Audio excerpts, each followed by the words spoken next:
Alright, what's up guys? Welcome to another video. So today we're going to talk about the best attackers and the best defenders for Season 11, Week 1, Week 2, and Victory Track. So there's going to be this tech node which basically allows you to take Domino with any single tech champion because your ability actually cannot be lowered. So Domino is in one season, she's going to be very easy to fight. So whenever your tech attackers gain an armor or inflict an armor break debuff, you remove one of the defender's prowess effects. And when you do that, you gain a Fury passive, which lasts for 20 seconds, is quite a bit. And it can stack for 20 times. And it gives you 10% attack. So you can easily increase your attack with champions that, either apply armor break or gain armors or both. So we're going to talk about the best ones. So here, there's combat deja vu. So you can intentionally hit the opponent with the same basic attack in a row so that they gain a lot of prowess, and then you can just remove them by gaining an armor up or inflicting armor break. Now also, if you do that though, you have to be careful because whenever they gain a prowess, they also gain this non-stacking passive impact charge, which will give them 20% block penetration in the victory track and 40% in week 1 and 2. So definitely be careful if the opponent, has that high block penetration. Good thing though that it doesn't stack, because if you would stack like 5 prowess and the opponent had like 5 of those passive impact charges, that would be kind of crazy. But luckily it's not stacking. And also there's gonna be the extra node in GC where if you knocked on the defender, for the next 4 seconds, if they hit you or if you block a hit from them, you're gonna gain some power. So definitely be careful about that. So the best attackers.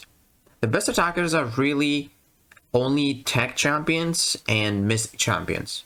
Like mystic and techs are going to be the ones you're probably going to see the most. Because, you can use whoever you want because there's nothing really specific. There's not like any immunities you need to have or anything. It's just who works better. So for the science class, you can use someone that can maybe save you some block damage, like Scorpion, which he heals with his Awaken ability. Joe Fixit also heals, and then you can just use whoever. Like, it depends on your playstyle. Like, you might not be taking any damage with Titania if you don't block at all, or with Silk.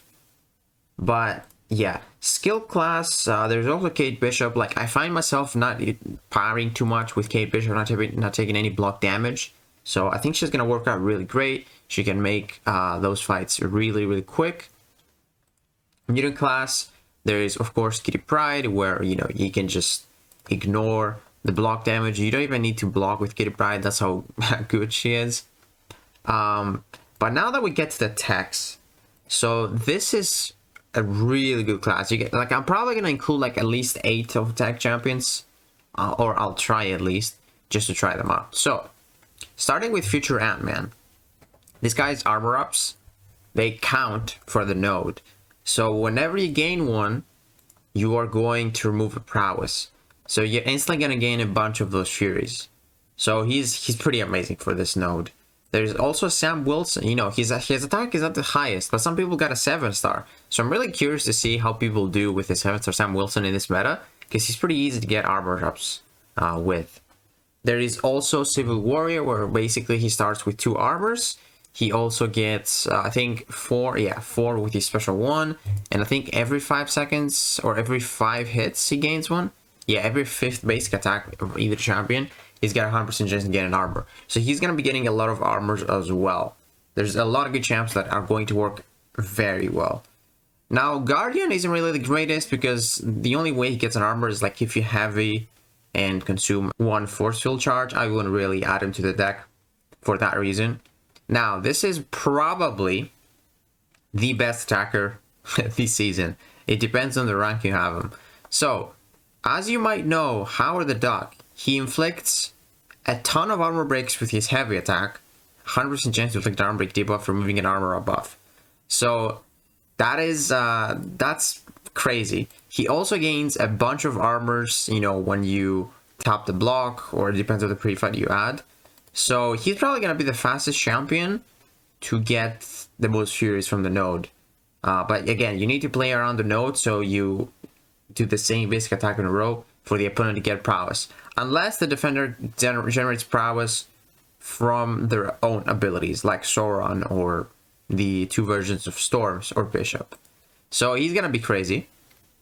There's also Hulkbuster, where he gains armor ups on his own. He also inflicts an armor break into his special one, I believe. I'm pretty sure. Or yeah, both his specials, I guess. Yep, an armor break. He's not gonna ramp too fast, but he's gonna be great. Now this is Iron Man. This is not the buffed armor here, not May. But this guy, he gains so much armor ups, so many from them. You can just even pause them. And he also inflicts armor breaks with his special one. I believe it's 3 armor breaks per hit. Maybe I'm saying too much. Maybe it's 2 armor breaks per hit. But it's an insane amount of armor breaks, insane amount of armor ups. So he's just gonna be so great for this season. Like, because I don't have a 6-star, I'm just probably gonna ban this guy because he's gonna be really, really good.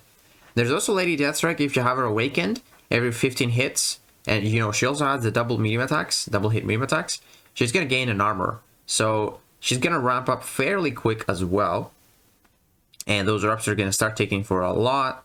There's also Nimrod. If you're fighting units, you're gonna get 2 armor ups per parry. But keep in mind, you know, if you use champions that you parry a lot, you might take a lot of block damage, because, you know, the only way to get armor ups with Nimrod is either waiting for the form to change, which you don't really want to wait too much, or parrying on the blue phase, where if you do that, you're gonna take some massive block damage. Now, if you parry, probably doesn't hurt too much if you get some armors, but I guess we'll see. So Nimrod is definitely a beast for this season. Omega Sentinel, you know, she gets a lot of armor ups. If you like, the way you play Omega Sentinel is the way you want to play around the node. So if you do the same basic attack in a row, Omega Sentinel is going to get an armor up. But if you also do that, the opponent is going to get a prowess. So the prowess is instantly going to get drained, and you're going to lose 1 armor up. So that is, or you're going to use that armor up to, you know, remove the prowess from the node. So Omega Sentinel, you're not even going to be trying, and she's going to be ramping. That's how good she's going to be. There's also a couple more champions, like Rocket. He inflicts an armor break on his heavy attack and his special 2. He also is very, very strong. Sentinel, if you have like a really high rank Sentinel, he has a chance to apply armor breaks on his special 1, so he gets the ramp from the node. And there's also this Ultron that I'm going to be trying. I want to see if I can, I don't know, maybe get some wins with him. We'll see. And there's also this Ultron, which is going to be way better, because this guy is guaranteed to get an armor up when he's parrying. So that's pretty great. There's also Viv with her heavy attack. She removes 3 prowess from the opponent, which is great. She ramps up really nicely, and she needs that attack boost as well. And lastly, there is, I think, 3 more champions. So Idum, you know, if the opponent gets 2 or more prowess at once, which they can get 1 from the node and 1 more from their own abilities. So like if you're fighting a sword or something, and he gets 2 from 1 hit, you're gonna remove those 2 and replace it with Energy Volt. So this could ramp up Idum. I don't think he's gonna be super great, because he's only gonna work for the node if the opponent has prowess, because they need to get 1 from their abilities and 1 from the node. Lastly, the War Machine with his special 1, he removes 1 prowess for each suppression. I think it's like 5, so that's gonna ramp him up pretty nicely. And then there's also Warlock with his special 2, the armor breaks, and Yondu. You know, Yondu, all attacks remove an armor up, which is great, and there's a chance to build for 1 prowess effect as well. So it's the same chance, I think, to remove a prowess. So he's gonna work pretty well too. Very interesting to see what tech champions people are gonna bring in their decks. But yeah, I'm gonna be bringing quite a bit, honestly, just to like see if it's worth it, if that 10% attack boost is worth it. Now there's, of course, you know, some great cosmic champs that you want to have in your deck, and then there's the mystics. So mystics that are going to work great. And why are they going to work great? Because this prowess is a prowess buff, which means it can be nullified, it can be used for Mystic Dispersion. So America Chavez, if they have a bunch of prowess, you're just going to destroy them with the attack you get. You can also use Dr. Doom and just stagger your way to the special 3 with Mystic Dispersion. this is going to be really great. You can also use Juggernaut, Nullify, and get to that special 2 a lot faster. Long Shot is going to be pretty great, to be honest. You can just, you know, do a lot of light ending combos so the opponent gets 2 prowess, and, you know, just go ham on that special 2 Fate Seal. There is also Mordo with his mechanic where if the opponent has buffs. There's also actually very interesting Sigil Witch. You know, she can actually parry and steal the prowess. And that prowess is going to be strong. So if you steal a bunch of them, and then pop a special 3, well, the opponent has like, I think 5 is the limit. Yeah, nullify 5 buffs. You can get some crazy attack with and probably just eliminate the opponent right there. Hood can manage the prowess as well. You just feed from willpower. And there's also Tigra, Wiccan, and Rintra, which you're going to need for one specific defender. But yeah, let's talk about the defenders now. So, the best defenders here are going to be the ones that are going to hurt you in the block. So, Joe Fixit, if he gets those Disorients with this passive impact as well, he pops special 1, it's going to hurt for sure. Now, there's also Quicksilver. Quicksilver, if you have some Whiplashes on you, the only way to remove them is by either having a champion that purifies or by parrying them. So, if you parry against Quicksilver, it might hurt a bit. So, keep that in mind. Now for the skill class, there's a number of champions that if you don't, you know, want to intercept and risk it, you got to take some blocked hits and bait heavy attacks. Those are Agent Venom, Korg, Kingpin. There's also Mole Man right there. So those are the champions that could hurt in the block a bit if you don't really want to risk intercepting. And of course, there's Nick Fury with his annoying special 1. Then we have the mutant class, which includes Apoc. Apoc's block damage from the specials, it does hurt quite a bit. He also has a prowess on his own, or 2, I think, of his own. And then here, there's certain champions that are going to work great for the node, but not as great if the opponent has a counter. So if the opponent has a tech champion that can benefit from this node, this fully operational, you don't actually want to throw him on defense. But if the opponent doesn't have a counter, it's gonna hurt. So Bishop is gonna gain a lot of prowess, and you know, if he touches you with one of his specials, you're kind of dead with the amount of prowess he's gonna have from the node and from his abilities and from the block penetration node. Now there is also 3 more champs. Jubilee, she gains prowess from her own, so you know that special 2 could be tricky sometimes. One blocked hit might destroy you. Keep that in mind. Sauron is also a tricky defender. So keep that in mind as well. And there's the 2 versions of Storm where they also get prowess from their own.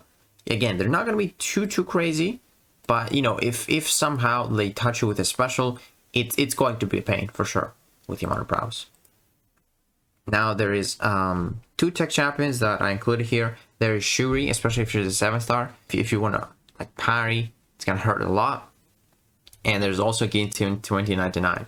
So Guillotine is going to work great with the Rise to Power node in week 1 or 2.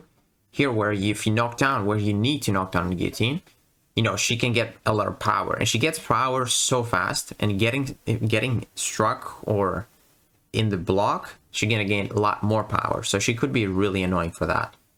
Now, there's some certain cosmic champs, like, you know, of course, Hulkling is going to be paying with his block damage.